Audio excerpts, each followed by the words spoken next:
Bonsoir à tous, bienvenue dans ce journal. Tout de suite, le sommaire. Décès du professeur Albert Tévoé-Djiré ce 6 novembre à Porto Novo, éminente personnalité béninoise, celui que l'on pleure était l'un des artisans de la transition démocratique au Bénin. La journée mondiale sans papier, à ne pas confondre avec la journée des sans-papiers, est célébrée ce 6 novembre. Elle a été instituée pour exhorter les entreprises à abandonner l'utilisation du papier, l'alternative étant la dématérialisation des documents. Les accidents de circulation peuvent être un frein à la croissance économique du Bénin. Une étude révèle plus de 219 milliards de francs CFA de pertes pour le pays, une situation qui préoccupe le Centre de sécurité routière. La nouvelle est tombée depuis ce matin. Le professeur Albert Tévoé-Djiré n'est plus. Le décès est survenu ce matin 6 novembre à la clinique Louis Pasteur de Porto Novo. Retour sur le parcours exceptionnel d'un patriarche, artisan de paix et symbole de lutte pour l'épanouissement des peuples et le développement. C'est à travers ce commentaire signé Aurélie Soton. Nous avons juré de ne plus jamais humilier l'intelligence.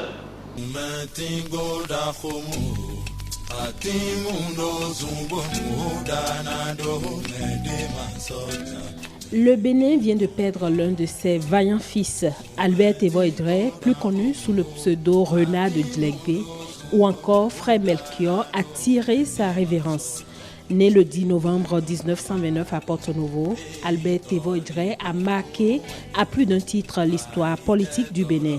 Docteur en sciences économiques et politiques, ancien député à l'Assemblée nationale, ancien ministre du plan de la restructuration économique et de la promotion de l'emploi, Albert Tévoé-Djiré fut surtout l'un des artisans de la transition démocratique et homme de médiation au Bénin. La preuve, il a joué un rôle central lors de la conférence nationale souveraine du Bénin. Il fut candidat malheureux aux premières élections de l'ère démocratique. Médiateur de la République, quelques années après, il a été toujours celui de qui l'on dit qu'il vaut mieux l'avoir avec soi que contre soi.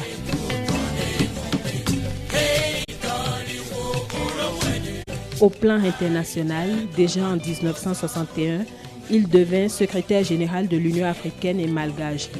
Puis, il part aux États-Unis, à Harvard, où il intègre le Bureau international du travail. C'est à cette époque qu'il développera le concept de minimum social commun et celui de contrat de solidarité, une nouvelle approche des relations nord-sud qu'il exposera dans son ouvrage « La pauvreté, richesse des peuples ». Plus tard, il a porté le chapeau de représentant du secrétaire général des Nations Unies, Kofi Annan, pour assister les protagonistes de la crise en Côte d'Ivoire de 2003 à 2005. Fait intellectuel, il a milité dès sa jeunesse dans maintes organisations. Son livre intitulé « L'Afrique révoltée » deviendra rapidement une référence pour toute une génération de jeunes intellectuels. Père de 3 enfants et grand-père de 3 petits-enfants, le Renard de Djlegbe part 4 jours avant ses 90 ans. Au travail, mes amis, nous avons vaincu la fatalité.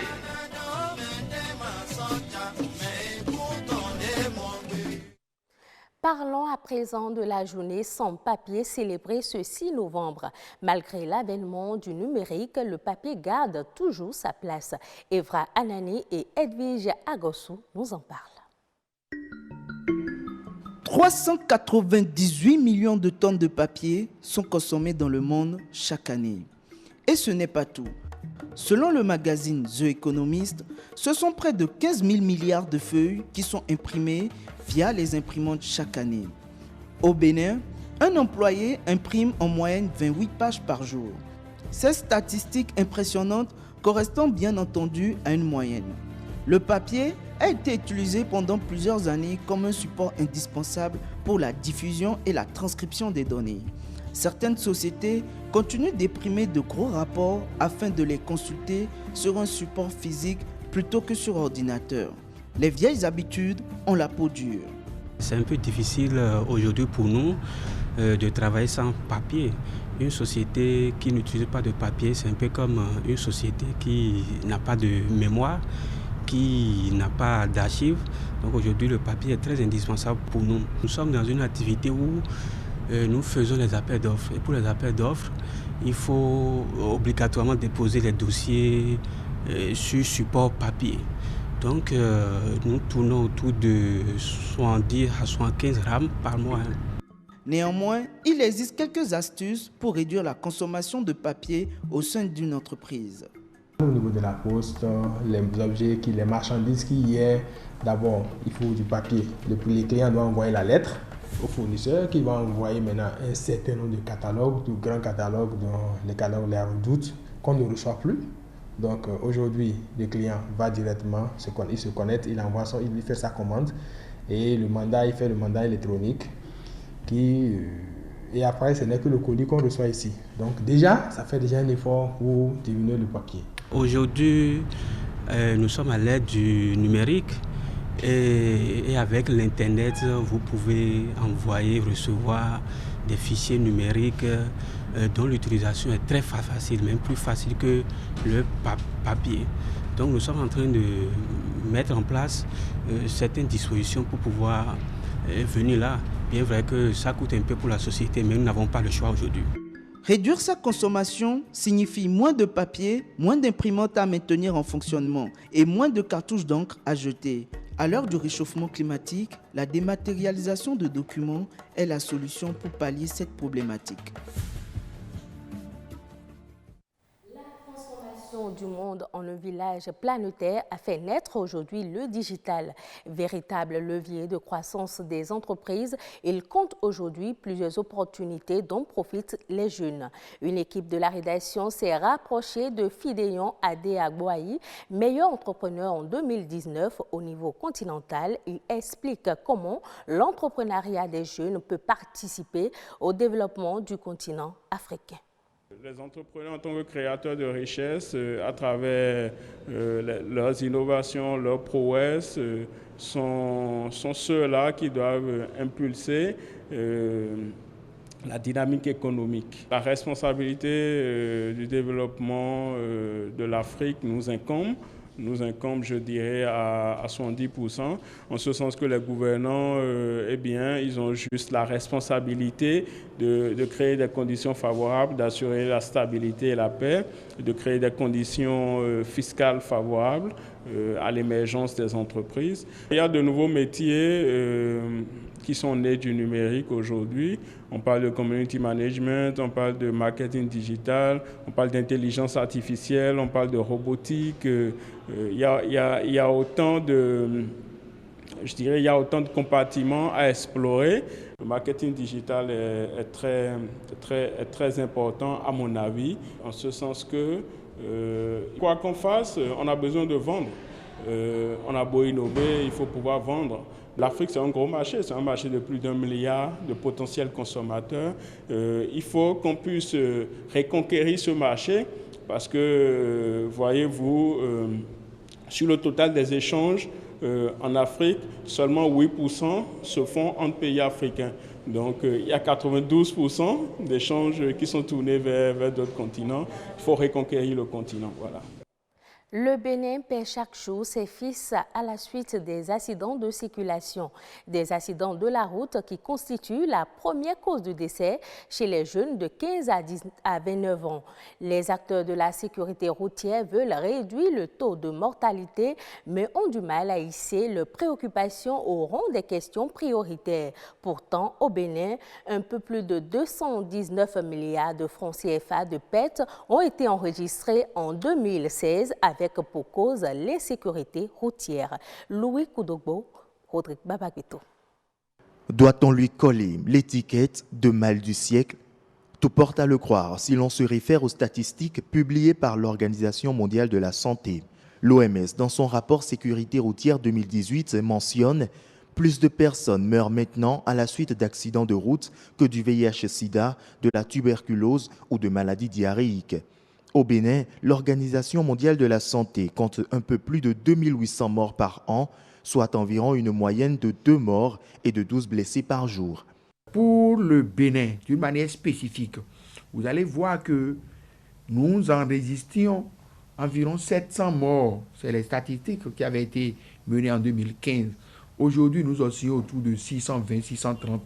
Mais sans compter que nous n'avions pas pu enregistrer l'ensemble des données parce qu'il y a des décès lorsque ça arrive pour des pratiques religieuses. Les gens refusent d'aller faire cette constatation. Nos statistiques que nous avions envoyées au niveau de l'INSAE ne sont pas en adéquation avec les enquêtes de l'OMS. Quand nous disons environ 600 morts, 630 et quelques morts, l'OMS trouve qu'il faut aller vers le double. Et c'est normal. Des chiffres qui traduisent l'ampleur de l'insécurité sur nos routes. Une insécurité routière avec pour facteurs trilogiques les hommes, les infrastructures et les véhicules à moteur. Dans ce contexte spécifique aux pays en voie de développement, le produit national brut PNB ne s'en sort pas indemne. Quand il y a beaucoup d'accidents et beaucoup de décès, c'est le capital humain qui est en train de disparaître et cela agit sur la production, sur le PIB. Lorsque d'un point A à un point B, il y a un accident, d'abord les traumatismes qu'il y a, ça engendre des frais pharmaceutiques. La prise en charge, ça engendre des frais. Les pertes de matériel. Et lorsque le pire en arrive, il y a même des accidents qui font détruire les infrastructures routières que l'État implante à coût de plusieurs milliards. Et c'est ça qui est déplorable.